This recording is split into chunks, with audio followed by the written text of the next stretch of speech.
ಕಳೆದ 2 ವಾರಗಳಿಂದ ನಿರಂತರವಾಗಿ ಮಹಾರಾಷ್ಟ್ರದ ಪಶ್ಚಿಮ ಘಟ್ಟ ಹಾಗೆಯೇ ಬೆಳಗಾವಿ ಜಿಲ್ಲೆಯಾದ್ಯಂತ ಧಾರಾಕಾರ ಮಳೆ ಆಗ್ತಾ ಇದೆ. ಇದರ ಪರಿಣಾಮವಾಗಿ ಬೆಳಗಾವಿ ಜಿಲ್ಲೆಯಲ್ಲಿರ್ತಕ್ಕಂಥ ನದಿಗಳು ಈಗ ಅಪಾಯದ ಮಟ್ಟವನ್ನು ಮೀರಿ ಹರಿತಾ ಇರುವಂಥದ್ದು. ಪ್ರಮುಖವಾಗಿ ಘಟಪ್ರಭಾ ನದಿ ಏನಂತಂದರೆ ಭಾಳಷ್ಟು ಮೈದುಂಬಿ ಹರಿತಾ ಇರೋದ್ರಿಂದ ಸಹಜವಾಗಿ ಏನಂತಂದರೆ ಗೋಕಾಕ್ ಜಲಪಾತ ಈಗ ಮೈದುಂಬಿಕೊಂಡಿರುವಂಥದ್ದು.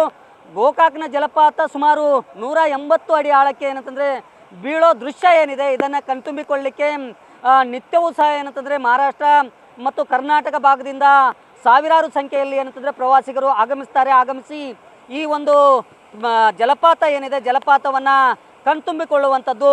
ಪ್ರತಿ ಮಳೆಗಾಲ ಸಂದರ್ಭದಲ್ಲಿ ಇಲ್ಲಿ ಏನಂತಂದರೆ ಜಲವೈಭವೇ ಏನಂತಂದರೆ ಸೃಷ್ಟಿಯಾಗತ್ತೆ.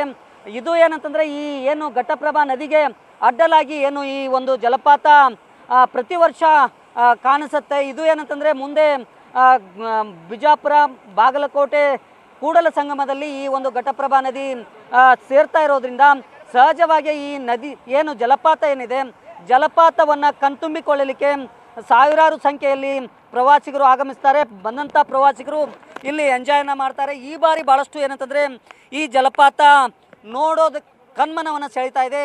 ನನ್ನ ಜೊತೆ ಮಾತನಾಡಲಿಕ್ಕೆ ಇಲ್ಲಿಗೆ ಕೆಲವು ಪ್ರವಾಸಿಗರಿದ್ದಾರೆ, ಅವರನ್ನು ಮಾತಾಡ್ತೀನಿ. ಈಗ ಎಲ್ಲಿಂದ ಬಂದಿದ್ದೀರಿ? ಫಸ್ಟ್ ಟೈಮ್ನಾ? ಇಲ್ಲ, ಫಸ್ಟ್ ಟೈಮ್ ಇಲ್ಲ, ಎವ್ರಿ ಇಯರ್ ಬರ್ತೀವಿ.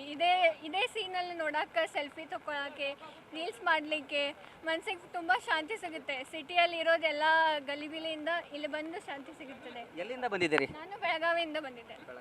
ನೀವೆಲ್ಲಿಂದ ಬಂದಿದ್ದೀರಿ? ಫಸ್ಟ್ ಟೈಮ್ನಾ? ಹಾಂ, ಫಸ್ಟ್ ಟೈಮ್. ಪರಿಸರ ಅಂದರೆ ಫುಲ್ ತುಂಬ ಚೆನ್ನಾಗಿದೆ. ಫುಲ್. ಓಕೆ, ನೀವು ಎಲ್ಲಿಂದ ಬಂದಿದ್ದೀರಿ? ನಾನು ಬೆಳಗಾವಿಯಿಂದ ಬಂದೀನಿ. ಇದೆಲ್ಲ ನೋಡಿ ಎಲ್ಲ ಲೈಕ್ ಟೆನ್ಷನ್ ಎಲ್ಲ ಮರೆತು ಕುಂತು ಬರೀ ಜಲಪಾತ ನೋಡೋದು ಭಾಳ ಮಸ್ತ್ ಅನ್ಸ್ತದೆ. ಓಕೆ, ಏನಂತಂದರೆ ಕರ್ನಾಟಕದ ನಯಾಗಾರ್ ಫಾಲ್ಸ್ ಅಂತಲೇ ಕರೆಯಲ್ಪಡತಕ್ಕಂಥ ಏನು ಗೋಕಾಕ್ ಜಲಪಾತ ಏನಿದೆ ಈ ಜಲಪಾತದ ಒಂದು ಏನು ಸೌಂದರ್ಯ ಏನಿದೆ ಅದನ್ನು ಸವಿಲಿಕ್ಕೆ ಈಗ ಪ್ರವಾಸಿಗರ ದಂಡ ಹರಿದು ಬರ್ತಾ ಇರುವಂಥದ್ದು. ಒಟ್ಟಾರೆ ಏನಂತಂದರೆ ಗೋಕಾಕ್ನ ಫಾಲ್ಸು ಈಗ ಮೈದುಂಬಿಕೊಂಡಿರುವಂಥದ್ದು. ಇದನ್ನು ನೋಡಲಿಕ್ಕೆ ಸಾವಿರಾರು ಸಂಖ್ಯೆಯಲ್ಲಿ ಜನ ಆಗಮಿಸ್ತಾ ಇದ್ದಾರೆ. ಕ್ಯಾಮ್ರಾಮನ್ ರೋಹಿತ್ ಜೊತೆ Srikanth Kukkadi, news first Belagavi. News first ನಿರ್ಭೀತಿಯಿಂದ ನಿಮ್ಮ ಪರವಾಗಿ.